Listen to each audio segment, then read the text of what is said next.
नमस्कार, मैं हूं आपके साथ अपूर्वा सिंह। बहुत स्वागत है आप सभी का हमारे आज के इस खास कार्यक्रम में। तो हिंदू धर्म के प्रमुख व्रत त्योहारों में से एक है संतान सप्तमी। इस व्रत को महिलाएं संतान की प्राप्ति, उनकी तरक्की और लंबी आयु के लिए करती हैं।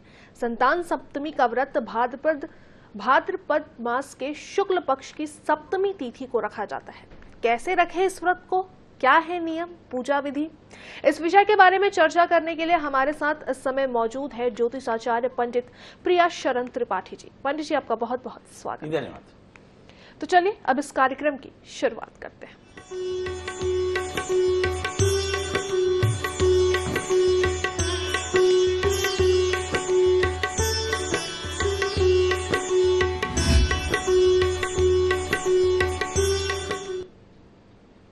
तो कार्यक्रम की शुरुआत में पंडित जी सबसे पहले आपसे जान लेते हैं कि क्या है आखिर संतान सप्तमी और आज पूजा का शुभ मुहूर्त क्या है।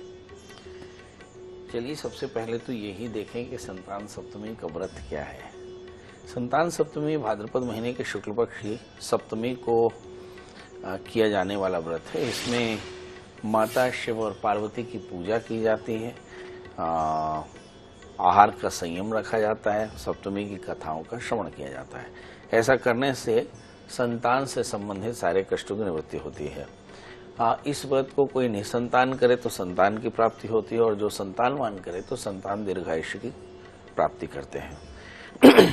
इस व्रत को करने के लिए प्रातः जल्दी से उठ करके और स्नान आदि से निवृत्त होकर आप सबसे पहले संकल्प करें कि मैं अपनी संतति के दीर्घायुष्य की कामना से ये व्रत करूंगी, और संकल्प करके और फिर भगवान शिव पार्वती का विग्रह तैयार करें, गौरी गणेश नवग्रह कलश षोडश मातृका का स्थापन करके और फिर इनकी पूजा करें सपरिवार। गौरी गणेश कलश नवग्रह षोडश मातृका की पूजा करने के बाद शिव पार्वती का पूजन करें और फिर आरती पुष्पांजलि करके कथा सुने। कहते हैं कि एक बार कृष्ण ने युधिष्ठिर को बताया कि किसी समय मथुरा में लोमश ऋषि आए थे। मेरे माता पिता देवकी और वसुदेव ने बड़ी भक्ति पूर्वक उनकी सेवा की, और तो ऋषि ने उन्हें कंस द्वारा मारे गए पुत्रों के शोक से उबरने के लिए आदेश दिया। हे देवकी, कंस ने तुम्हारे कई पुत्रों को मारकर तुम्हें पुत्र शोक दिया है, और इस दुख से मुक्त होने के लिए तुम्हें संतान सप्तमी का व्रत करना चाहिए। राजा नहुष की रानी चंद्रमुखी ने भी ये व्रत किया था, तब उसके भी पुत्र नहीं मरे। ये व्रत तुम्हें सब प्रकार के पुत्र शोकों से मुक्त करेगा। देवकी ने पूछा कि हे देवता, ये व्रत का पूरा विधान बताओ ताकि मैं विधि पूर्वक व्रत संपन्न कर सकूं। तब लोमश ऋषि ने उन्हें पूरी कहानी सुनाई। नहुष अयोध्यापुरी के बड़े राजा थे। उनकी पत्नी का नाम चंद्रमुखी था, और उनके राज्य में विष्णुदत्त नाम का एक ब्राह्मण रहता था। उसकी पत्नी का नाम रूपवती था। रानी चंद्रमुखी और रूपवती परस्पर मित्र थे। एक दिन वे दोनों सरयू में स्नान करने गई। वहां अन्य स्त्रियां भी स्नान कर रही थीं। उन स्त्रियों ने शिव पार्वती की प्रतिमा बनाकर विधिवत उनका पूजन किया। तब रानी चंद्रमुखी और रूपवती ने उन स्त्रियों से पूजन और नाम का विधान पूछा। स्त्रियों ने बताया कि हमने शिव पार्वती की पूजा की और भगवान शिव का डोरा बांधकर हमने संकल्प किया कि जब तक हम जीवित रहेंगे ये व्रत करेंगे। ये मुक्ताभरण व्रत संतान को सुख देने वाला है। उन स्त्रियों की बात सुन करके उन दोनों सखियों ने भी जीवन पर्यंत इस व्रत को करने का संकल्प लिया और भगवान शिव के नाम का डोरा बांध लिया। किंतु घर पहुंचने पे वे संकल्प भूल गईं।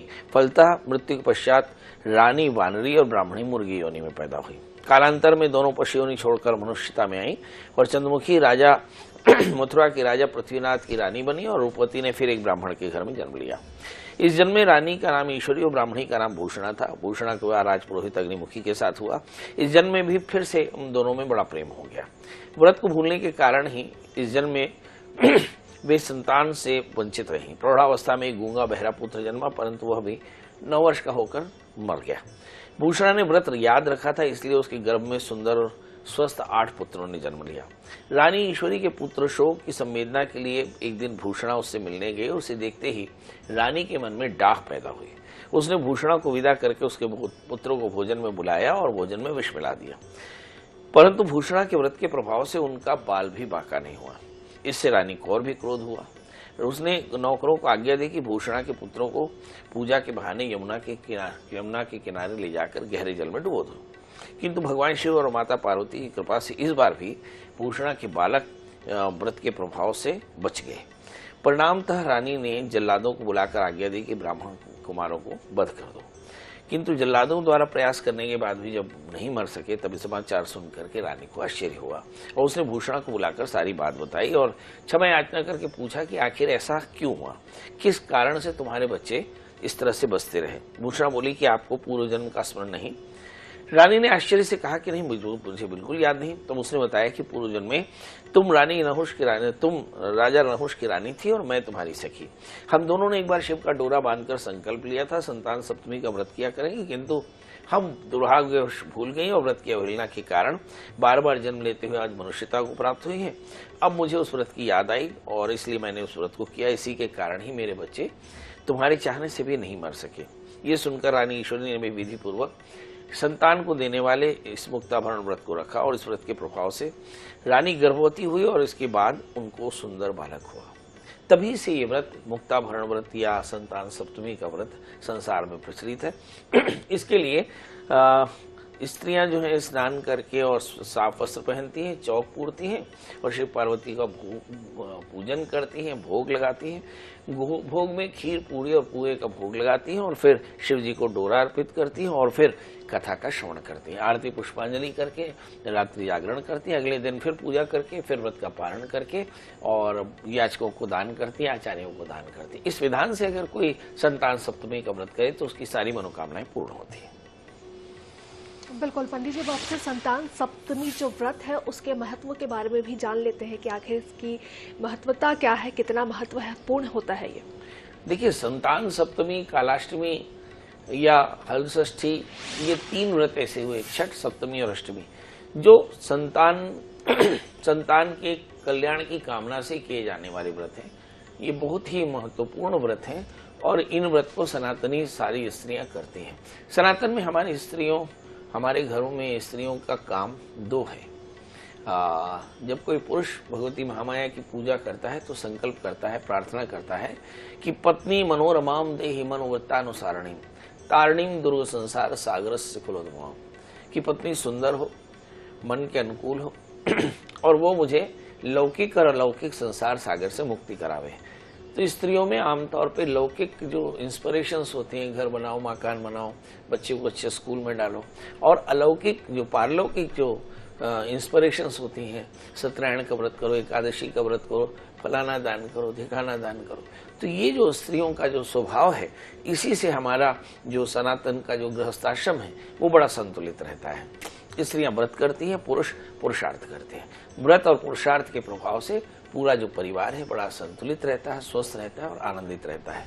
जितने भी व्रत हैं, खासकर जो संतान सप्तमी का व्रत है, ये संतान की दीर्घायुष्य की कामना से, संतान की प्राप्ति की कामना से बड़ा महत्वपूर्ण है। खासकर वे कन्याएं जिन्हें संतान नहीं हो रही है, उन्हें संतान सप्तमी का व्रत जरूर करना चाहिए। शिव पार्वती की कृपा से उन्हें संतान जरूर प्राप्त होती है। बिल्कुल पंडित जी, कार्यक्रम को आगे बढ़ाते हुए अब आपसे संतान सप्तमी की पूजा विधि विस्तार से जान लेते हैं कि आखिर किस प्रकार से इसकी पूजा करनी चाहिए, क्या क्या सामग्री का इस्तेमाल करना चाहिए, किस प्रकार से होनी चाहिए, भोग किन किन चीजों का लगाना चाहिए। देखिए, जैसे मैं नीचे से शुरू करता हूँ। भोग के लिए आप बढ़िया खीर, पूड़ी और मालपुए का इस्तेमाल करती हैं, तो उसे आप अपने हाथ से स्नान करने के बाद बना लें। स्नान कर लें, अच्छे से भगवान सूरज को अर्घ दे दें, हाथ में जल लेकर संकल्प करें कि आज मैं अपने संतान की प्राप्ति अथवा संतान के दीर्घायुष्य की कामना से संतान सप्तमी का व्रत या मुक्ताभरण व्रत करूंगी।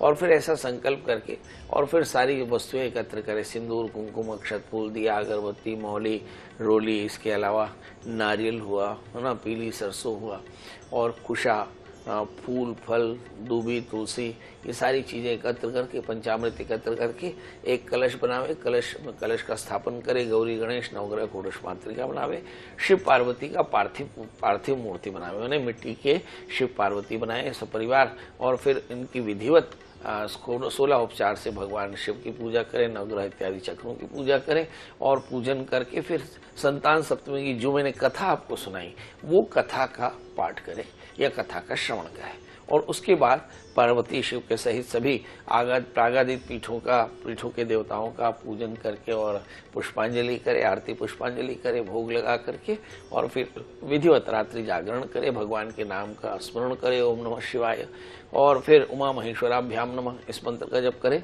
और फिर सवेरे उठ करके फिर स्नान करके फिर भगवान का पूजन करके फिर भोग लगा के और फिर उसी भोग से व्रत का पारण करे। इस नियम से संतान सप्तमी का व्रत करना श्रेयस्कर होता है। इस व्रत में जो सबसे खास बात यह है कि कोशिश करें कि एक भोजी भूमि सई भूत्वा ब्रह्म पर शुचि, आहार एक ही बार लेवे, भूमि पर शयन करे, ब्रह्मचर्य का पालन करे, राग द्वेष से मुक्त रहे, भगवान के नाम का स्मरण करे तो कल्याण होता है। जी बिल्कुल, ये तो संतान सप्तमी की पूजा विधि पंडित जी ने हमें विस्तार से बताया कि किस प्रकार से हमें पूजा करना चाहिए। नियमों की अगर हम बात करें तो अगर कोई महिला अगर इस व्रत को रखती है तो क्या क्या नियम उसको पालन करने चाहिए, मतलब इस व्रत के दौरान क्या क्या चीजें करनी चाहिए और किन किन चीजों को करने से बचना चाहिए? देखिए, सबसे पहले तो ये है कि स्त्रियां आपस में राग द्वेष ना रखें, क्योंकि आपने देखा कि जो रानी का जो द्वेष है वही उसके कष्ट का कारण बना, तो राग द्वेष से मुक्त रहना चाहिए। नंबर 2, जो व्रत का संकल्प करे उसे जीवन में जरूर करे।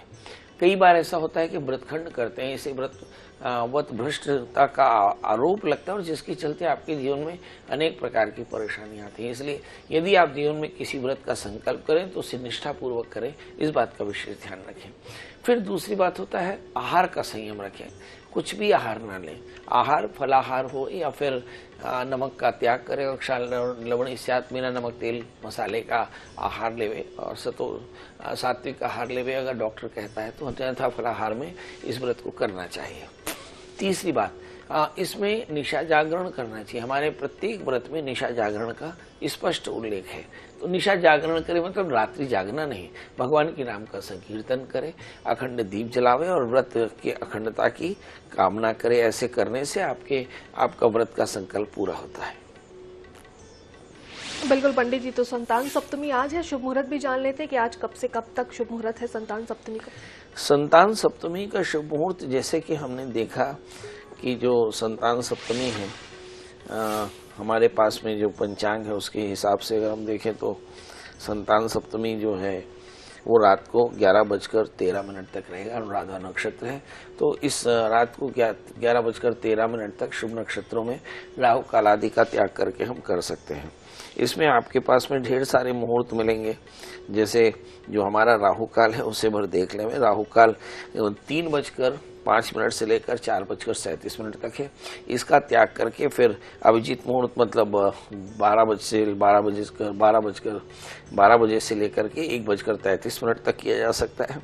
इसके बाद चर का समय है 8:55 से 10:28, 10:28 से दोपहर 12 बजे और फिर 12 बजे से लेकर के 1:33 तक, शाम को 7:37 से 9:05 तक। इतना समय है जिसमें आप आराम से इस व्रत को कर सकते हैं। बिल्कुल, तो संतान सप्तमी पूजा के लिए शुभ मुहूर्त भी पंडित जी ने हमें बताया। पंडित जी, आपसे एक और चीज जानना चाहेंगे, क्योंकि अक्सर हम देखते हैं मोस्टली जो जितने भी पूजा रहते हैं या व्रत रहते हैं तो उसमें जो है दान कर ही लेते। कई व्रत पूजा विधि में दान का नियम है, कई में हम अपनी इच्छा से करते हैं, तो क्या संतान सप्तमी के दिन भी कोई दान करना चाहिए? देखिए, यज्ञ की सांगता ही दक्षिणा है। यदि आपने दान नहीं किया तो यज्ञ की सांगता नहीं होती। इसलिए मैंने कहा कि व्रत की पूर्णता होने पर अगले दिन आचार्यों को, याचकों को यथासंभव दान करना चाहिए। दान में सबसे पहला द्रव्य होता है अन्न, फिर दूसरा द्रव्य होता है द्रव्य, तो अन्न और द्रव्य का दान करना चाहिए। यदि सामर्थ्य हो तो फिर वस्त्र का दान करना चाहिए। उसके बाद सामर्थ्य और हो तो छाते का दान करना चाहिए। इसके बाद सामर्थ्य और हो तो तिलादिष्ट महादान करना चाहिए। ऐसे दान की बहुत बड़ी प्रक्रिया है। उसके बाद भी सामर्थ्य हो तो फिर आप भूमि का दान करें। तिल, लोहा, सोना, नमक, सप्तधान, भूमि, गौ, ये 8 वस्तुएं जो है महादानों में गिनी जाती हैं, तो इनमें से दान करके आप अपने व्रत को सिद्ध कर सकते हैं। बिल्कुल, कलश स्थापना की अगर हम बात करें, जब हम संतान सप्तमी की पूजा करते हैं तो कलश स्थापना इसमें कैसे करनी चाहिए?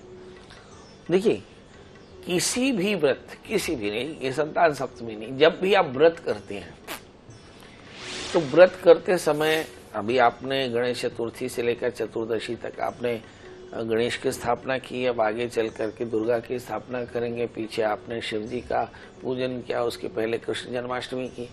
कोई भी पूजा करें आपको अपने प्रागादित पीठ का निर्माण करना चाहिए। एक चौकी ले लें, उस नीचे जमीन में चौक पूर करके गोबर से लीप करके चौक पूर लें और फिर एक चौकी रख करके उस पर लाल कपड़ा बिछावें। लाल कपड़े में केंद्र में कलश रखें, एक तरफ नवग्रह, एक तरफ 16 मातृका और गौरी गणेश बिठाकर। ये प्रागादित पीठ सभी व्रतों में अनिवार्य है। फिर शिव पार्वती का विग्रह बनाने में मिट्टी का पार्थिव मिट्टी का बना करके और फिर इनकी पूजा करनी चाहिए। सवाल है कलश कैसे बनाना चाहिए? बहुत अच्छा प्रश्न है। कलश में सबसे बड़ी चीज होती है, कलश में जल होता है, तो जल गले तक भरे। फिर कलश के अंदर एक हल्दी, एक सुपारी, दूबी, तुलसी, रुपया, सात स्थानों की मिट्टी, पांच प्रकार के पल्लव या आम के 5 पत्ते और उसमें एक पान का पत्ता डाल दें। फिर कलश में मौली बांध दें, उसके ऊपर पूर्ण पात्र रखें, उसके पास में एक नारियल रखें। हाँ, बहुत सारे लोगों को नारियल का भी विधान शायद पता हो। नारियल हमेशा वैसा ही रखा जाता है जैसा वो वृक्ष में लटकता है, तो उसका नीचे वाला हिस्सा नीचे होना चाहिए, ऊपर वाला हिस्सा ऊपर होना चाहिए। इस तरह से कलश का निर्माण कर लेना चाहिए। बिल्कुल, तो कलश को किस तरीके से कलश स्थापना करनी चाहिए इस पूजा में पंडित जी ने हमें ये भी बताया। पंडित जी, एक और सवाल था कि क्या ये व्रत सिर्फ महिलाएं रख सकती है, क्या पुरुष भी इस व्रत को रख सकते हैं? अभी मैंने एक टॉक शो में एक बहुत बड़े पत्रकार ने ये मेरे से पूछा कि बोले पंडित जी, सारे हिंदुस्तान के सारे व्रत महिलाएं करते हैं, कभी पुरुष इस व्रत को नहीं करता कि मेरी पत्नी दीर्घायुष हो, मेरा बच्चा दीर्घायुष हो। ऐसा नहीं, पुरुष भी इस व्रत को कर सकते हैं। देखिए, हमारे यहाँ पे विधान क्या है कि अगर पत्नी संकल्प करती तो कहती है सभरता हम, मैं अपने पति सहित व्रत को करती हूँ। वैसे ही अगर पुरुष किसी व्रत को करता है तो बोलता है सपत्नी को हूँ, मैं पत्नी सहित हूँ। तो बिना पत्नी कथम धर्म आश्रमे नाम जायते। हमारे यहाँ पे जो भी संकल्प पत्नी करे चाहे पति करे, दोनों ही में व्रत के नियम लागू होते हैं। इसलिए अलग अलग इसको नहीं देखना चाहिए। पत्नी करे या पति करे, सभी व्रतों में वो सपत्नी ही बैठते हैं। जी बिल्कुल। पंडित जी, अगर अब हम बात करें तो संतान सप्तमी का जो व्रत होता है वो उसके लिए कोई समय अवधि भी है कि मतलब नहीं, आपको इतने सालों तक तो करना ही चाहिए, ऐसा भी कुछ है इसमें? अभी जो आपने कहानी सुनी, उस कहानी में एक खास बात यह है कि वो दोनों ब्राह्मणी और रानी दोनों मिलकर के संकल्प लेती हैं कि हम जीवन भर इस व्रत को करेंगे, है ना। तो जीवन भर, तो जितना सामर्थ्य हो सके उतने काल तक इस व्रत को करना चाहिए।